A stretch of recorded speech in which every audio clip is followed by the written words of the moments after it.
I want to welcome Agile XRM to the podcast. I've known the people at Agile XRM for the past 12 years. I've seen how their business process management tool can add massive value to complex organizational processes in sectors such as finance and government. If you have complex processes or a need for dialogues on the Power Platform or Dynamics 365, take a look at how this BPM tool can add value. You can find them at agilexrm.com or check out the show notes for more details.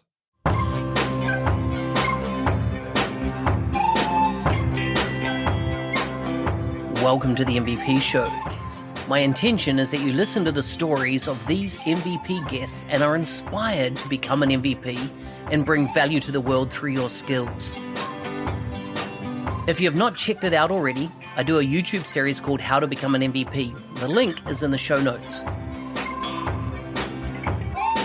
With that, let's get on with the show. Today's guest is from Massachusetts in the United States. He is the director of dynamics practice at Accelerant. He was first awarded as MVP in 2023. He's a strong background in financial, supply chain, and manufacturing, as well as retail. You can find links to his bio and social media, etc., in the show notes for this episode. Welcome to the show, Stephen. Thanks, Mark. Nice to be here. Good to have you on the show. Tell me about food, family, and fun, those things you do when you're not thinking about work. Let's see, food. Well, my belly would tell you that the food is good, as one would say. But let's say I love to barbecue. I think I barbecue all year round. I love to travel, and that obviously plays into the food in the different parts that I travel to. Love anything hot.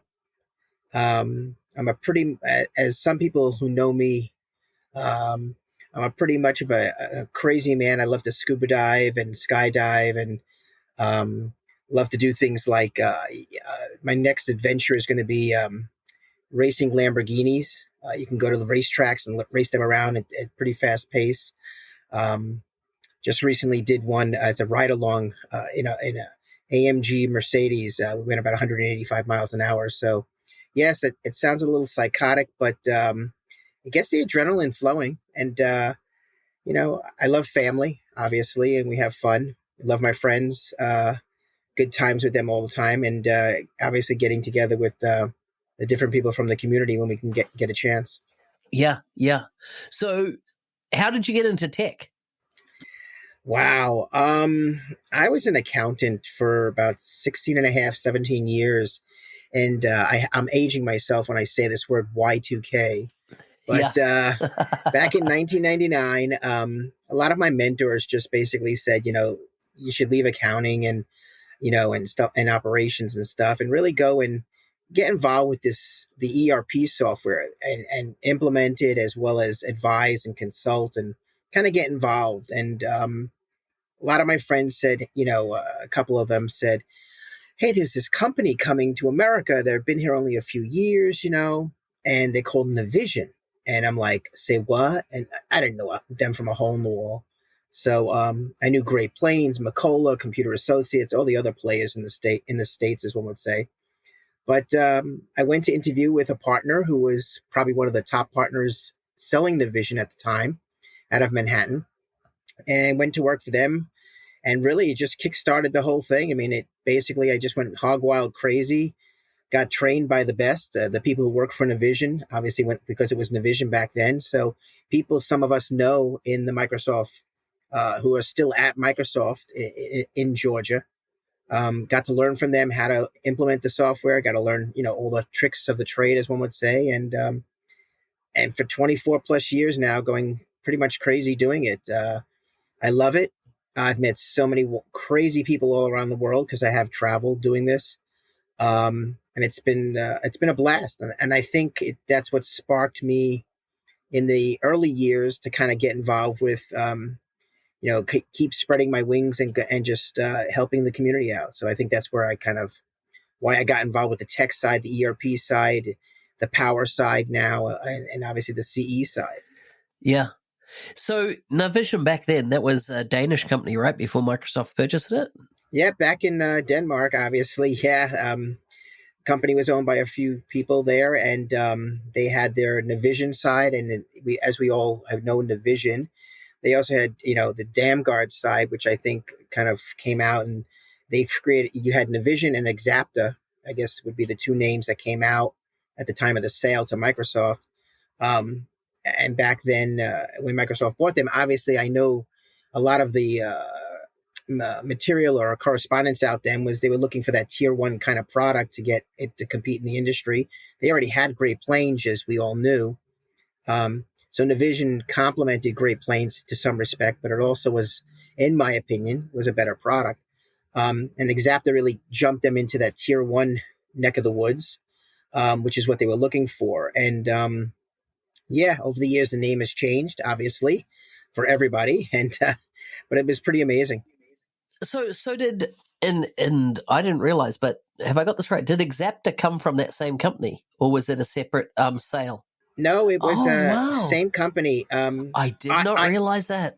Yeah, for me personally, and I would never change my mind because this is the way I feel about it. But for me, when Xapta was born, it was born from the backbone of Navision. I truly believe that the core and the concepts, even though it was a tier one product and it was built differently, we all can see it looks differently. But to me, it was born out of the kind of like a, think of it as taking somebody's a part of somebody's body and using it, some DNA, and building Xapta from it. So that's, to me, the way I see it. Because if you look at it, it kind of looks a little Navisionish, but yet it doesn't. And I think it grew out of it.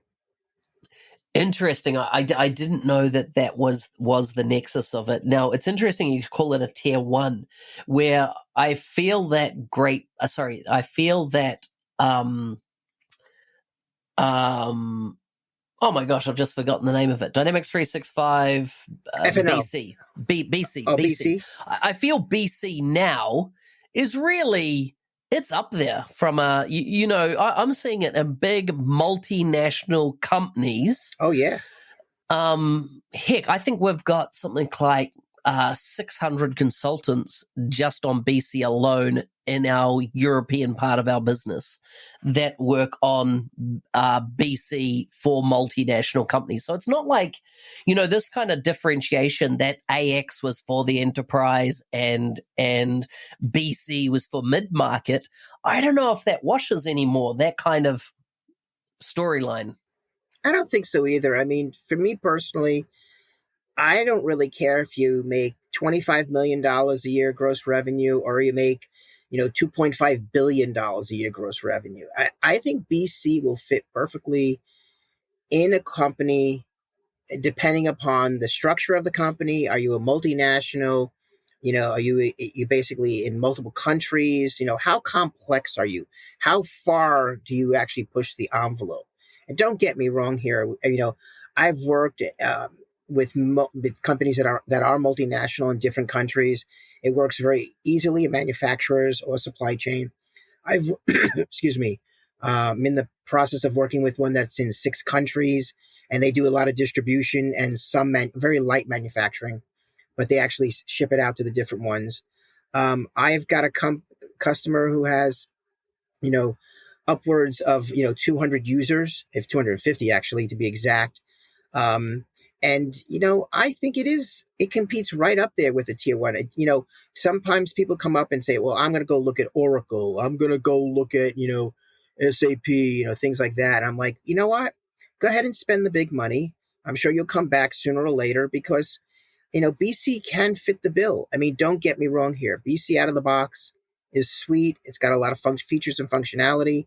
The apps play heavily into depending upon the industry you're in, whether you're in food and beverage, whether you're in, whether you need shop floor control, whether you need, depending on what you need, the apps play perfectly into the market and really give you what you need. So to answer your question, Mark, I mean, it truly is, I think it can compete right up there.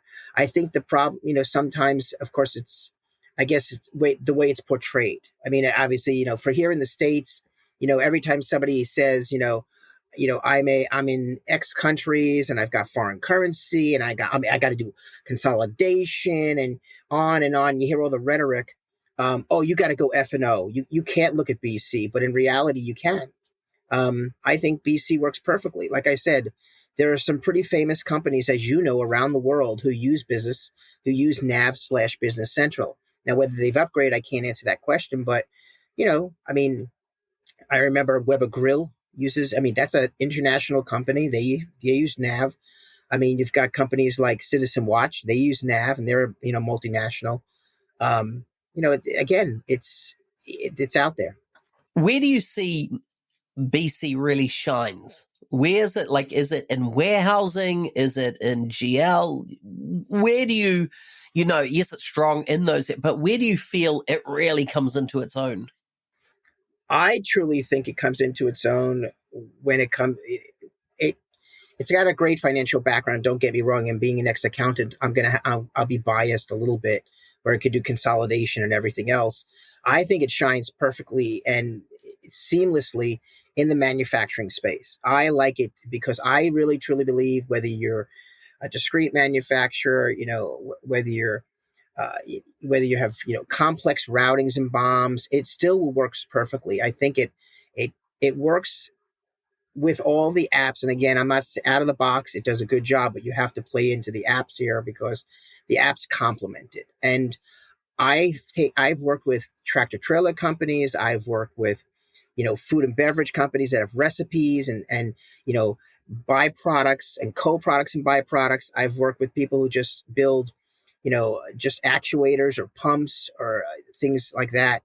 But I think it works perfectly there. I don't think anything's off the table, meaning, oh my God, this crazy manufacturer and I can't use the system, altogether. I don't think I don't think it takes it off the table. I think you really need to look at that software. I mean, I think Business Central can work in any space from a manufacturing standpoint. At least that's my perception of it. Yeah. Brilliant, brilliant. Tell me about what you've noticed around the Power Platform integration story with BC. Oh, for me, Power Platform has taken off and I love it. It's not that I wasn't a guy who jumped on board and waved the flag and said, woohoo, Power Platform's going crazy. It took a little while for me to kind of actuate myself to it and understand what it really meant to the software. I see Power Platform allowing anybody who has Business Central to actually perform things they could never perform in Business Central. So let me give you an example. I mean, look, the workflows outside of Business Central, they're nice, they're good, they're very basic and standard. But to me, taking the Power Platform and using that to actually do all the workflows, whether it be simple workflows for approvals, whether it be complex workflows with outside parties, notifying people for different actions and reactions using the Power Platform. I think that's cool. All these things that you can't do out of the box. You would need a developer programmer to write some code, write an extension, and do all of it. Just go open up go to Power Platform and just write some flows and do all that. I also like the fact that with that, you can do some pretty crazy things. Like if you really needed something more complex with whether you're in quality control or whether you're in with the manufacturing floor, whether somebody needs something and you need to notify the office in terms of inventory going, notifying people of certain inventory things. I'm actually intrigued by it because of the fact that, and I haven't really looked into this heavily, but when you think of the old Kanban methodology in warehousing, yes, where it's the card system. So you know that when a bin or a box, let's say, empties out, you take your card and you put it over here, and somebody's going to go buy some stuff for that little bin. And interesting enough, I was thinking, a Power app, Power Platform can really play into this, because if each bin it stands on its own 2 feet, and with bin contents, of course, you can set mins and maxes of how much have in that bin. It could be its own little private Kanban. So think about it. Like when you empty out, a notification goes to a planner. The planner just makes a purchase order for that one bin. It says like, hi, Mr. Planner, bin 2222 is out of inventory of item XYZ. Go buy max 50 or something like that. And it's the coolest thing when you think about that. But for those who want to still be in the Kanban world, it would play very well. And it's a very simple thing, as you know, to learn and implement. So that's what I love about it. I was speaking to a gentleman today who actually asked me how can he implement Kanban in manufacturing. And I did say the easiest way to do it is with using power, because you can notify yourself when you run out. I know there's an app out there. I've heard of one. I think it's made out of Germany. I think it comes from. I haven't really looked at it, so I couldn't really say one way or the other. Interesting. It just shows how powerful these combined technologies are for organizations. How did you become an MVP? Wow. Funny enough, back pre-COVID, one of my colleagues and friends, actually, I've known him for probably 15 plus years now. He worked for a partner, and the partner I was working for bought them. And we were friends already. We met at the conferences. We passed each other's, we crossed each other's paths and became friends anyway. But at the time, I was really heavy into the conferences, speaking at the conferences, helping at the conferences. And time went on, and about like right before about 2019-ish, he's like, he was an MVP already. He became an MVP, I think, in 2016, maybe. I think it was like 2016, 2017. AJ Ansari. And AJ says, I'm going to nominate you. You got to go become an MVP. And I said, okay, great. So here we are. It's the year before COVID. I got really busy, and I submitted my app stuff. And obviously with COVID, things were crazy back then. So my first round, I didn't get in. I didn't know why. I didn't really know the reasoning why. So AJ said, do it again and just go back and do it all over. So we did it in 2022, very late 2022. I did it. And I pushed it through, and obviously in early 2023, as you know, back in February, and I became an MVP. So didn't take long for that to push through, I think. I don't know if it was the people who needed to know me, and I got to know a lot of the different Microsoft folks, obviously being at the conferences and still getting more involved with the speaking and the conferences and stuff. So that's how I got involved. It really hasn't deterred me from even getting crazier and crazier in speaking at any conference. So that's the funny part.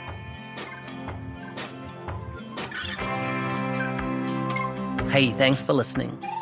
I'm your host, Business Application MVP Mark Smith, otherwise known as the NZ365 Guy. If you like the show and want to be a supporter, check out buymeacoffee.com/NZ365 Guy. Thanks again, and see you next time.